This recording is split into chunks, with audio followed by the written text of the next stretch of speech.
Olá, eu sou o professor Leandro e hoje nós vamos falar sobre políticas públicas para o agronegócio. Bom, falar um pouquinho da minha formação. Eu sou técnico em tecnologia da informação. A minha graduação é em administração. Eu tenho alguns cursos de pós-graduação em gestão estratégica da inovação, uma pós-graduação em gestão pública pela UFMS e eu sou mestre em administração. A nossa disciplina hoje, que vamos falar um pouco sobre políticas públicas para o agronegócio, dentro do nosso curso técnico em agronegócio, pelo Senar. E a nossa agenda hoje, para discutir, a gente vai falar um pouquinho dos conceitos, né, conceitos do agronegócio, entender um pouco essa dinâmica, essa evolução, conceitos de políticas públicas, desenvolvimento rural no Brasil, como é que isso vem acontecendo, falar das políticas públicas e as suas fases que compõem, né, as políticas públicas, trazer um pouco sobre os créditos rurais no Brasil, alguns exemplos, né, e exemplos desses créditos rural. Bom, falar um pouquinho do agronegócio, a gente puxa um pouco o histórico, né? E assim, as fazendas, elas deixaram de ser unidades diversificadas, né, autossuficiente, e se especializaram em buscar uma economia em escala de produção. A gente está falando um pouco da evolução para chegar no agronegócio. Então, o objetivo principal, né, era reduzir esses custos, né, obter o ganho de competitividade. Então, o termo agricultura perdeu essa abrangência, né? E, e a gente fala um pouquinho, né, sobre essa evolução, que hoje tudo é voltado para o agronegócio. Então, até meados do século XX, esse termo agricultura, no Brasil, ele abrangia mais atividades do que hoje. Então, podemos afirmar por quê? Porque a agricultura ela compreendia não só atividades de produção agropecuária, propriamente dita, né, mas também a questão dos insumos, que corresponde a semente, adubos, implementos, e as de processamento, transporte, logística, né, e a comercialização do produto desenvolvido.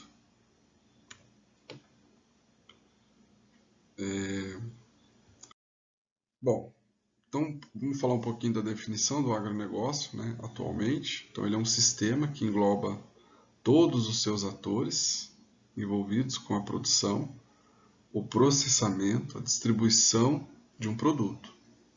Esse sistema ele inclui o mercado de insumos agrícolas, a produção agrícola, a operações de estocagem, processamento, atacado e varejo, demarcando um fluxo que vai dos insumos até, né, o consumidor final. Então esse conceito ele vai englobar todas as instituições que afetam a coordenação dos estágios sucessivos do fluxo de produto, como instituições governamentais, mercados futuros e as associações de comércio. Trazendo um pouco da imagem, essa imagem consta até na apostila de vocês, né? É um termo bem utilizado, né? Que tem 3 estágios, né? Que envolve essa questão do papel da agricultura no processo produtivo, né? Então, antes da porteira, dentro da porteira e depois da porteira. Então, o que quer dizer o termo antes da porteira? Vai estar envolvido, né? Antes dessa cadeia produtiva, né, o seguro, financiamento, os insumos, as máquinas e capacitações envolvidas. Dentro da porteira, o que nós temos? Nós temos toda a gestão, né, do produtor rural. tem a assistência técnica, tem a produção e a capacitação. E nós temos o depois da porteira, né? O que foi produzido, como é que vai ser armazenado isso, como é que vai ser transportado, né? Como é que vai ser comercializado esse produto. E isso a gente traz para dentro de um desenvolvimento rural no Brasil. Então, esse estudo desse desenvolvimento rural, ele basicamente refere-se à análise das políticas públicas, né, para o mundo rural, não apenas com relação aos seus impactos, mas igualmente quanto às suas racionalidade e quais são as estratégias operacional escolhidas, né, definidas para o seu desenvolvimento. Bom, no Brasil, né, o desenvolvimento rural ele sempre foi associado a um conjunto de ações do Estado e de outros organismos internacionais que são destinados a intervenções nas regiões rurais, que não conseguem se integrar ao processo de modernização agrícola. Estamos falando um pouco dessa questão do desenvolvimento rural, é onde começa a surgir a questão de políticas públicas, né? E quando a gente fala de política pública, basicamente a gente pode definir como uma intervenção do Estado, né? Bom, a gente pode definir, né, um pouco a questão do conceito de política pública como sendo um conjunto de atividades que a sua referência, né, é o Estado e se destina a orientar a sua atuação para melhorias no atendimento à sociedade. Então, portanto, as políticas públicas são concebidas como um conjunto de programas, né, um conjunto de ações e atividades desenvolvidos pelo governo. Então, numa escala federal, estadual e municipal, né, com a participação desses entes públicos e ou privados. Para que a gente possa entender um pouco sobre políticas públicas, pessoal, vamos falar uma política pública fora do âmbito do agronegócio. Por exemplo, a questão do ensino, né, das faculdades. O governo ele tem o dever de dar a educação. Porém, como ele não consegue atender todo mundo, ele autoriza a abertura de instituições privadas, né? Mas nem todo mundo tem a capacidade de pagamento. Então, portanto, ele cria políticas públicas no qual vem abranger a sociedade, né? É só um exemplo fora da questão do agro. E, por exemplo, o FIES, né, que é um financiamento de estudo, é um exemplo de uma política pública. Eu trouxe esse exemplo agora, mas para que vocês consigam olhar para o âmbito do agronegócio e entender como é que funcionam essas políticas públicas voltadas para o agro, né? Como é aproveitando um pouco para trazer essa questão do conceito dentro de políticas públicas. Bom, nós podemos dizer também que políticas públicas são as diretrizes de ação do poder público, explicitadas, né, em documentos, que envolvem aplicações de recursos financeiros.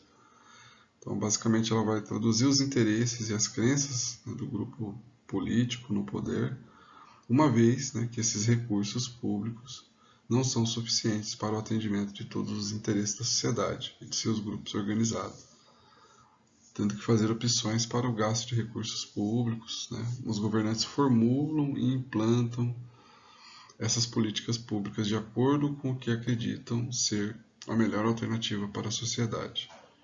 Então é feita uma formulação onde vai atender o interesse, né, de forma pública à sociedade.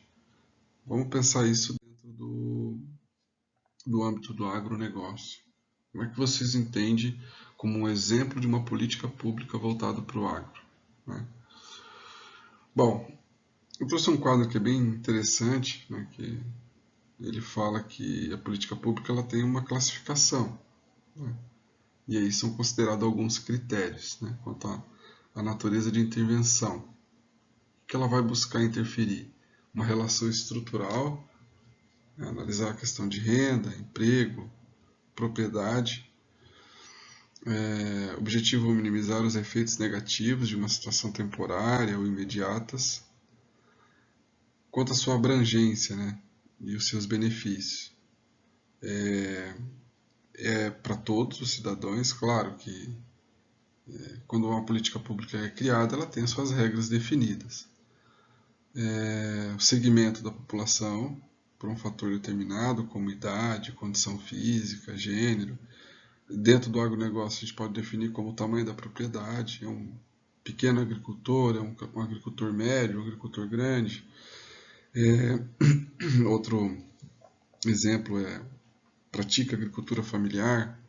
Então, isso quer dizer a abrangência do benefício. Quanto aos impactos, né, que pode causar aos beneficiários e o seu papel dentro de uma relação social.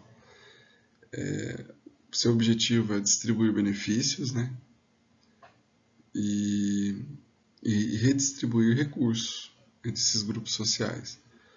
Então ele busca uma certa equidade, né, retira recursos de um grupo para beneficiar outros. E até traz ali que pode causar até conflitos, né? E define as regras e procedimentos que regulem o comportamento dos atores, lógico, para atender esses interesses gerais da sociedade, que visam um benefício imediato, né, para o grupo. Dentro, a gente falando um pouquinho da formulação das políticas públicas, ele é um processo dinâmico, com negociações de mobilização, de interesses, né? Só que ele obedece às seguintes fases, né? Conforme diz a teoria, por uma formulação de uma política pública no Brasil. Então, a primeira fase, ele trata a formação de uma agenda. Primeiro, ele vai selecionar as prioridades, né? O que está acontecendo? Vamos falar um exemplo do agronegócio. Está tendo alguma seca, né? Vamos beneficiar. A segunda fase da formulação de políticas. Então, é apresentado possíveis soluções ou alternativas para resolver aquele problema. A terceira fase é uma implementação, né, uma execução. Né? Como é que você vai implementar? Vamos falar novamente no exemplo do agronegócio. Está tendo muita seca. Vamos criar uma política pública para beneficiar esses pequenos agricultores. Então, vai apresentar possíveis soluções, formas de recurso, e aí depois a viabilização de como implementar isso, como é que vai ser executado esse processo.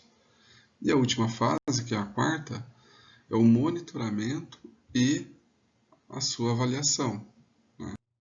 Não basta só o monitorar, né? Temos que avaliar. Então, como eu falei, a formação da agenda. Alguns exemplos que essa definição são temas de interesse, né, de todos. E aí tem como é que faz essa formação da agenda? Através de reuniões de câmaras de vereadores, assembleias, congresso, igrejas, sindicatos. Então reúne esse pessoal para definir essa formação de agenda. Passando rapidamente a segunda fase, que é a formulação, né? Após a formação de uma agenda governamental, com a definição do assunto, do problema identificado, né, é necessário definir uma linha de ação. Então, como é que vai formular isso, né? Então, essa linha de ação com diretrizes, programas e projetos que são definidos como políticas públicas. A terceira fase, que é a implementação, né, e a execução. Então, a fase de implementação é o momento em que o planejamento e a escolha são transformados em ação. A diferença, né, entre a implementação e a execução é que a implementação ocorre na organização dentro do Estado, né, e depende, né, dessa questão dos termos administrativos, de recursos financeiros e materiais, Então, a fase de implementação e execução refere-se ao estágio em que a política pública é colocada em prática e contando com toda a elaboração de todos os planos, programas e projetos que vão permitir atingir o objetivo pré-estabelecido.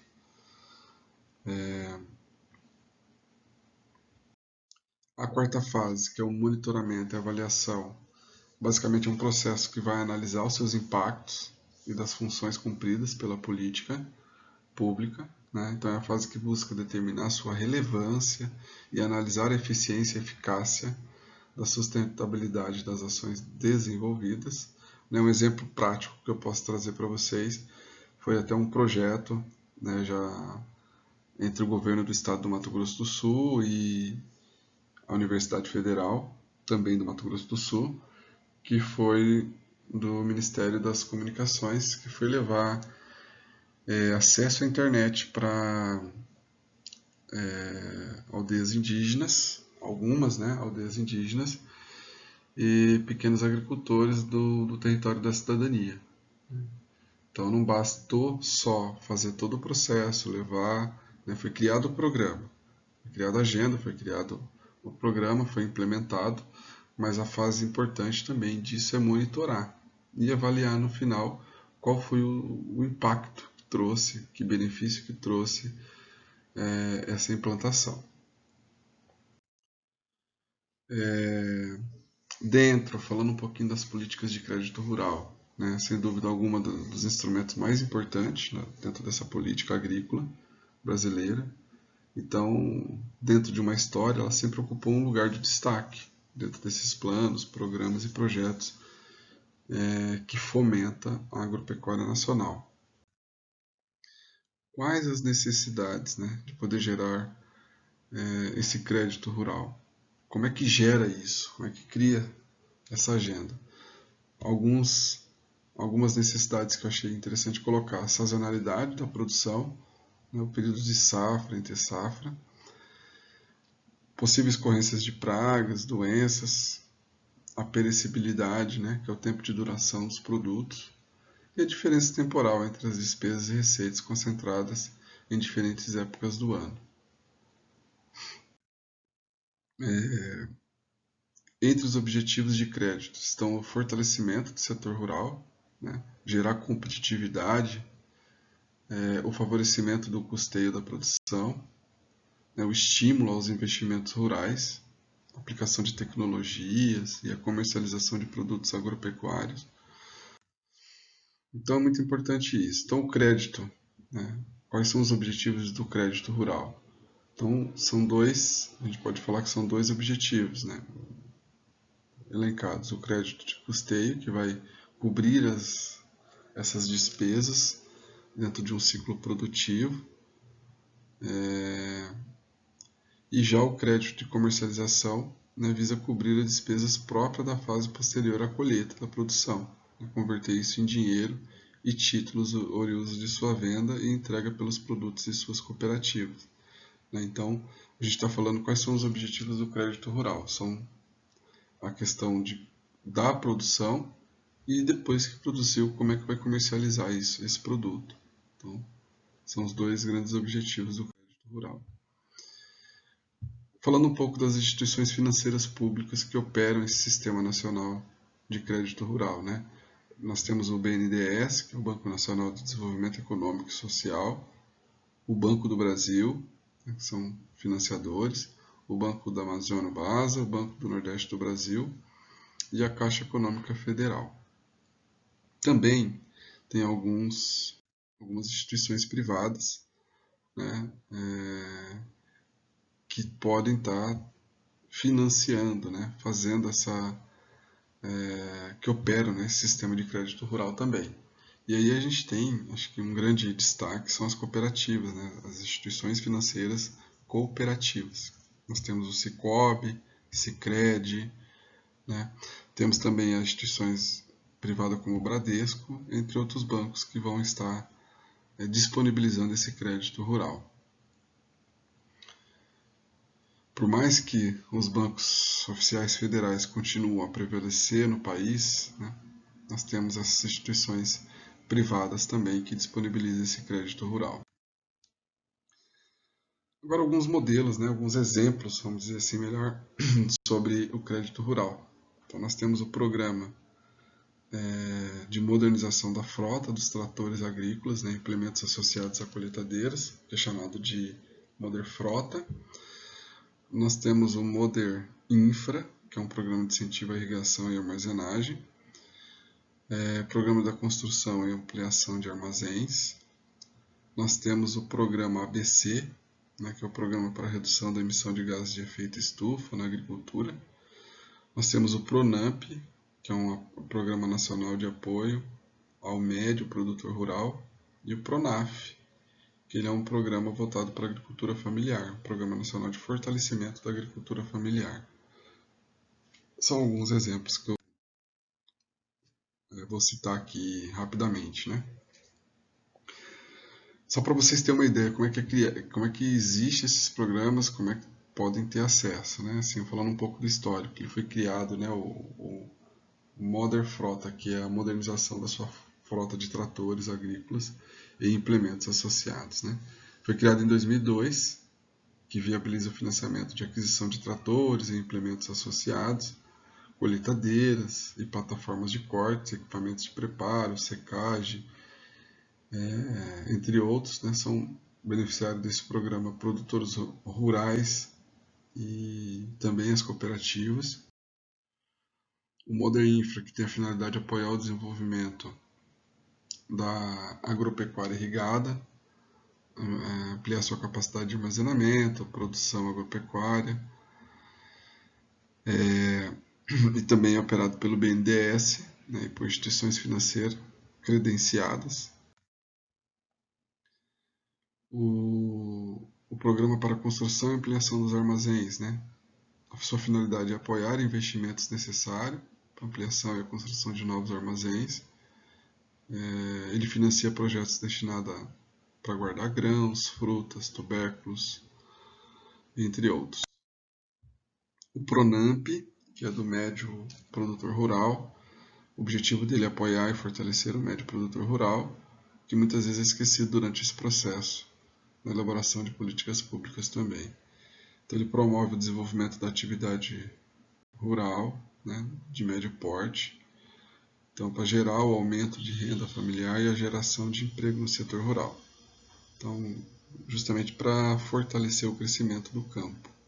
Então é uma ajuda financeira para a compra de itens relativos a bens e serviços necessários para a área rural, desde que estejam comprometidos com o aumento da produtividade e da renda do produtor rural.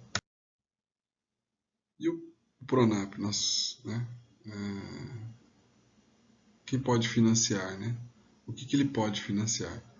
Ele financia construção, ampliação, benfeitoria dentro da porteira, né? Que a gente falou lá no início. As obras de irrigação, formação de lavouras permanente, recuperação de pastagem, telefonia rural. Ele vai financiar uma série de itens. O da agricultura familiar, o PRONAF, que nós falamos, foi criado em 95 pelo governo federal com o objetivo de prestar atendimento diferenciado, né? E o intuito dele é fortalecer as atividades desenvolvidas pelo pequeno agricultor, né? Conhecido como agricultor familiar. Pessoal, assim, eu falei rapidamente, mas para que vocês tenham uma ideia desses créditos rurais, né? Então, assim, no site das próprias instituições vocês conseguem ter acesso, ter conhecimento das regras do que financia ou não. Hoje, né, com a internet, você faz uma pesquisa, consegue ter acesso a vários créditos, possíveis créditos rurais a captar, e a importância da política pública, né, para a agricultura em geral, né? Então eu falo agora com você, reflita um pouco, né, sobre o conceito de política pública dentro do agronegócio e o que vocês entendem como impactos e benefícios que ela podem trazer, tá? Eu vou deixar como uma atividade reflexiva para que vocês façam essa análise, né, da política pública dentro do agronegócio, fale um pouco dos impactos e benefícios, Mas o mais importante, eu quero que você pesquise uma política pública dentro do agronegócio e faça um resumo dela brevemente, tá? Quando foi criada, qual público que atende dentro do agronegócio, se é o pequeno, médio, grande, se é voltado para a agricultura familiar. Faça uma apresentação breve dela, né? Procure fazer uma leitura e apenas trazer dentro da nossa discussão para que os colegas também consigam não só conhecer, mas ter acesso, né, a essas políticas públicas. Muito obrigado, tá? E a gente vai estar conversando lá na sequência da atividade. Até mais!